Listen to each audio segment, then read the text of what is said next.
दिल्ली विधानसभा चुनाव में आम आदमी पार्टी और भारतीय जनता पार्टी के बीच आर पार की लड़ाई गहराती जा रही है। दोनों दलों की लड़ाई अब शराब घोटाले, भ्रष्टाचार, शीश महल बनाम राजमहल पर जुबानी जंग, आरोप प्रत्यारोप, कोर्ट, थाने और चुनाव आयोग में शिकायतें दर्ज कराने से कहीं ज्यादा आगे बढ़ चुके हैं। दोनों ही दल बारी बारी से मैनिफेस्टो के अंश जारी करके जनता को अपने अपने पाले में लाने की जुगत में जुट गए हैं। दिल्ली चुनाव में एक प्रकार से मैनिफेस्टो वार शुरू हो चुका है। सीरीज में घोषणा पत्र जारी किए जा रही हैं। पार्टियां बारी बारी से मैनिफेस्टो का हिस्सा जारी करके जनता के बीच में अपनी बढ़त बनाए रखना चाहती है। कांग्रेस भी इस रेस में पीछे नहीं है। कांग्रेस भी सत्ताधारी आम आदमी पार्टी सरकार की योजनाओं पर सवाल उठाने के साथ साथ मिडिल क्लास की राहत के लिए कई बड़े ऐलान किए हैं। आम आदमी पार्टी के राष्ट्रीय संयोजक और पूर्व मुख्यमंत्री अरविंद केजरीवाल ने बुधवार को एक बार फिर से अपना मैनिफेस्टो जारी किया था। इसके एक दिन पहले बीजेपी ने अपने संकल्प पत्र का दूसरा भाग जारी किया था और ताबड़तोड़ कई ऐलान कर दिए थे।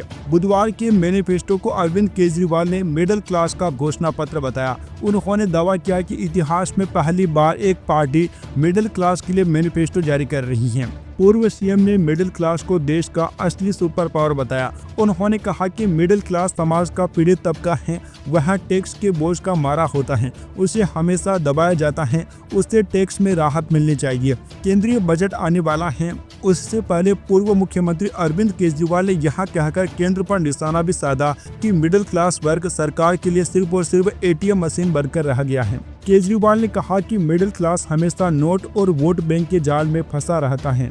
दोस्तों, आप लोगों की जानकारी के लिए बताना चाहेंगे कि राजधानी दिल्ली में मिडिल क्लास की आबादी सबसे ज्यादा है और ये मिडिल क्लास का तबका ही दिल्ली में सबसे अधिक वोट देता है। लोकसभा का चुनाव हो या फिर विधानसभा का चुनाव या फिर एमसीडी का चुनाव, दिल्ली के हर चुनाव में तकरीबन 50% के आसपास ही वोट दर्ज होता है। दिल्ली के अमीर वर्ग के लोग अक्सर अपने अपने बिजनेस में मशगूल रहते हैं। वे वोटिंग के समय या तो दिल्ली से बाहर रहते हैं या फिर वोट देने घर से कम ही निकलते हैं। ऐसे में मध्यम वर्ग और निम्न मध्य वर्ग ही दिल्ली में सबसे ज्यादा वोट करते हैं। दिल्ली में आम आदमी पार्टी की सरकार आने पर जब से फ्री की स्कीम्स लागू हुई हैं, तब से सभी राजनीतिक दलों ने दिल्ली के इस टर्नआउट के मिजाज को भली भांति समझ लिया है और अपने अपने घोषणा पत्रों में इस वर्ग को सबसे अधिक लुभाने की कोशिश की गई है। अरविंद केजरीवाल और आम आदमी पार्टी के नेताओं की वादों की श्रृंखला की रणनीति को काटने के लिए बीजेपी ने भी नया तरीका निकाला और किस्तों में संकल्प पत्र जारी करना शुरू कर दिया। आम आदमी पार्टी, बीजेपी और कांग्रेस लगातार वादे करके माहौल को बनाए रखना चाहती हैं।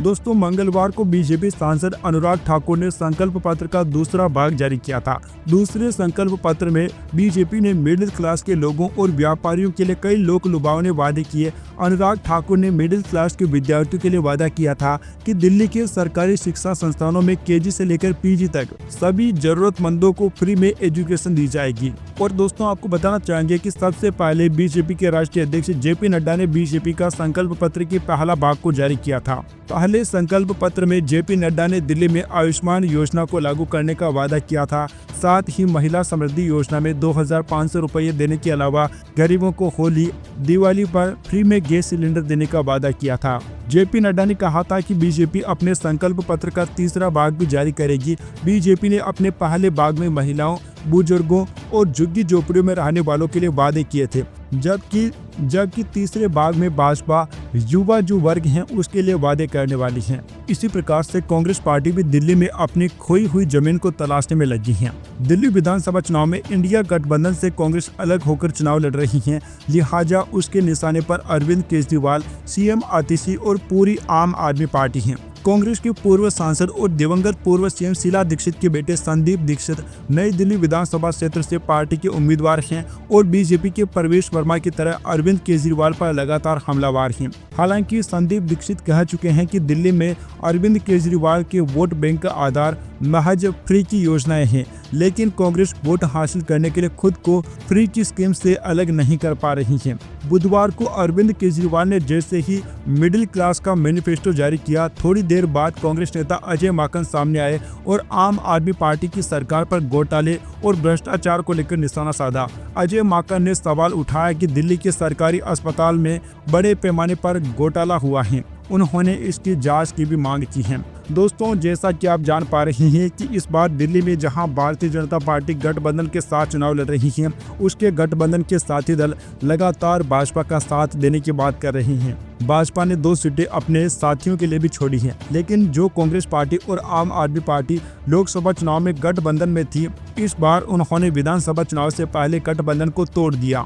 और दोस्तों दोनों ही पार्टियां पूरा जोर लगाकर चुनाव लड़ रही हैं, जिससे कि एक दूसरे के वोट दोनों पार्टियों में बढ़ जाएंगे। आम आदमी पार्टी दोस्तों अगर सत्ता में प्रमुख मुकाबले में है तो ये आम आदमी पार्टी के लिए सबसे बुरी खबर है, क्योंकि उसके साथी दल ही उसके वोट काटने में लगे गए हैं। दोस्तों इस बार दिल्ली में त्रिकोणीय मुकाबला हम लोगों को नजर आ रहा है। हालांकि दोस्तों जो प्रमुख मुकाबला है वह बीजेपी और आम आदमी पार्टी के बीच में ही है। तो दोस्तों ऐसे में अभी हम आंकड़ों के हिसाब से जानने वाले हैं कि दिल्ली में किस पार्टी को कितनी सीटों पर जीत मिल सकती है, इस बार दिल्ली में किस पार्टी की सरकार बनने जा रही है और कौन दिल्ली का दिल जीतता हुआ नजर आ रहा है। क्या भारतीय जनता पार्टी जो कि दशकों से दिल्ली की सत्ता में नहीं आ पा रही है, क्या इस बार बीजेपी यहां अपनी सरकार बना पाएगी? क्या केजरीवाल लगातार यहां पर सत्ता को हासिल करते नजर आएंगे, या फिर कांग्रेस पार्टी अपनी खोई हुई सियासी जमीन को एक बार फिर से हासिल कर पाएगी? क्या है दिल्ली की जनता का मिजाज? चलिए इस वीडियो में हम लोग विस्तार से जान लेते हैं।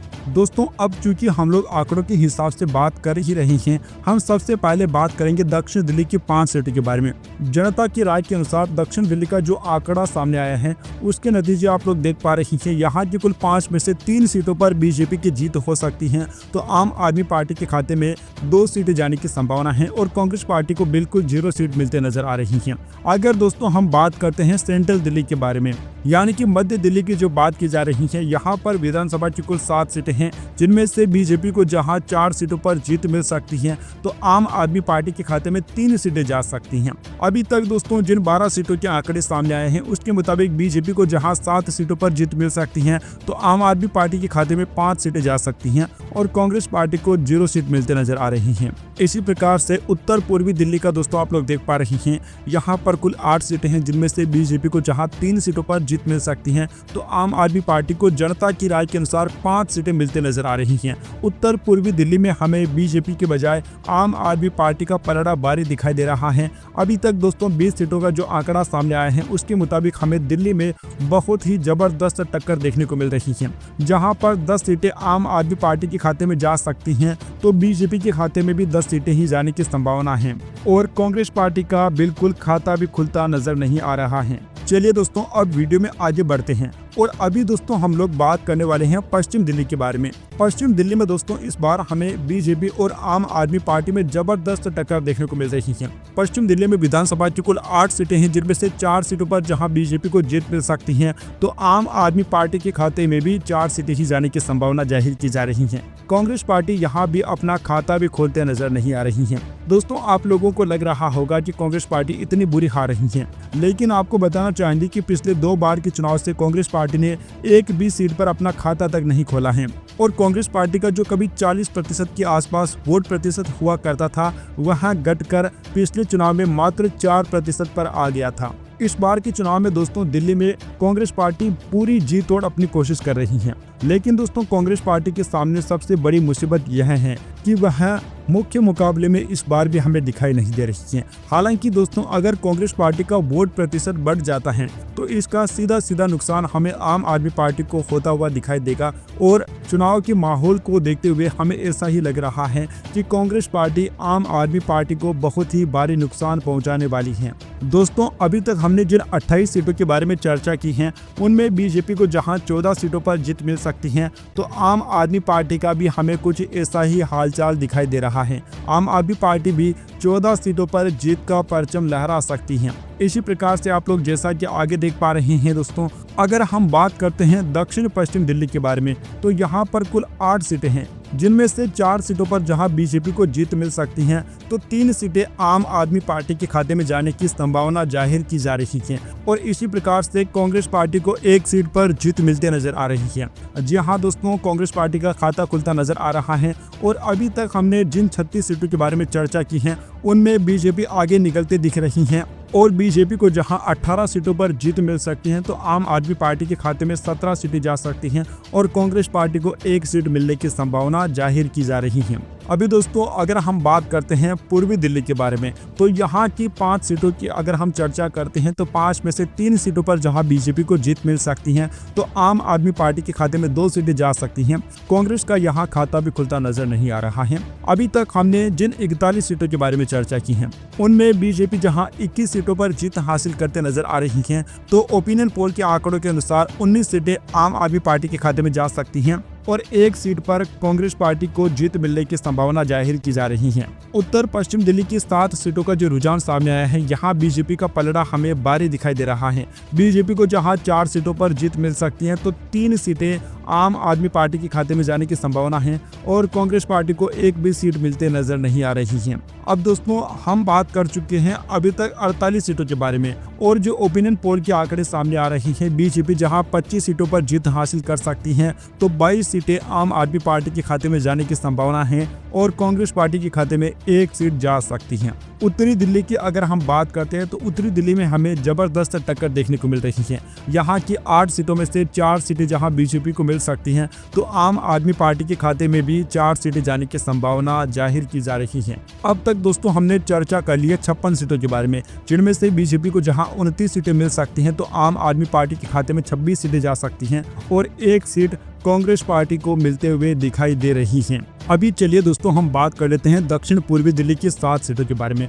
यहाँ की 7 में से 3 सीटों पर जहां बीजेपी को जीत मिल सकती है, तो 3 सीटें आम आदमी पार्टी को मिलते नजर आ रही हैं और कांग्रेस पार्टी का भी 1 सीट पर खाता खुल सकता है। अब तक बात की गई 63 सीटों में से 32 सीटों पर जहां बीजेपी को जीत मिल सकती है, तो 29 सीटें आम आदमी पार्टी के खाते में जा सकती हैं और कांग्रेस पार्टी को 2 सीटें मिलने की संभावना जाहिर की जा रही है। अगर दोस्तों हम लोग बात करते हैं नई दिल्ली की 7 सीटों के बारे में, तो यहाँ की 4 सीटें जहां बीजेपी को मिल सकती हैं, तो आम आदमी पार्टी को 3 सीटें मिलने की संभावना है। दोस्तों हमने दिल्ली की सभी 70 सीटों के बारे में विस्तार से चर्चा की है और जो नतीजे सामने आ रहे हैं ओपिनियन पोल के, उसके मुताबिक जनता की राय के अनुसार इस समय जो दिल्ली की स्थिति चल रही है, जिस प्रकार का माहौल बनाया जा रहा है, उसके मुताबिक 36 सीटों पर जहां बीजेपी को जीत मिल सकती है, तो आम आदमी पार्टी के खाते में 32 सीटें जा सकती हैं और कांग्रेस पार्टी को भी इस बार 2 सीटें मिलने की संभावना जाहिर की जा रही है। क्योंकि दोस्तों आम आदमी पार्टी के लिए सबसे बड़ी मुसीबत इस बार के चुनाव में कांग्रेस पार्टी बन चुकी है। कांग्रेस पार्टी मुस्लिम बहुल सीटों पर अपना पूरा जोर लगा रही है। 15 ऐसी सीटें हैं जहां पर मुस्लिम बहुल वोट हैं और उन सीटों पर कांग्रेस पार्टी अपना पूरा जोर लगा रही है। अब दोस्तों सभी को पता है कि मुख्य मुकाबला तो बीजेपी और साथ ही में आम आदमी पार्टी के बीच में है, लेकिन मुस्लिम वोटर्स जो हैं वह दिल्ली में आम आदमी पार्टी को वोट करते हैं। लेकिन अगर कांग्रेस पार्टी जिस प्रकार से इस बार चुनाव में कैंपेन कर रही है, मजबूत नजर आ रही है, राहुल गांधी दौरे पर दौरे कर रही हैं, तो मुस्लिम वोट कहीं ना कहीं कांग्रेस पार्टी की ओर भी झुकते हुए हमें नजर आ रही हैं।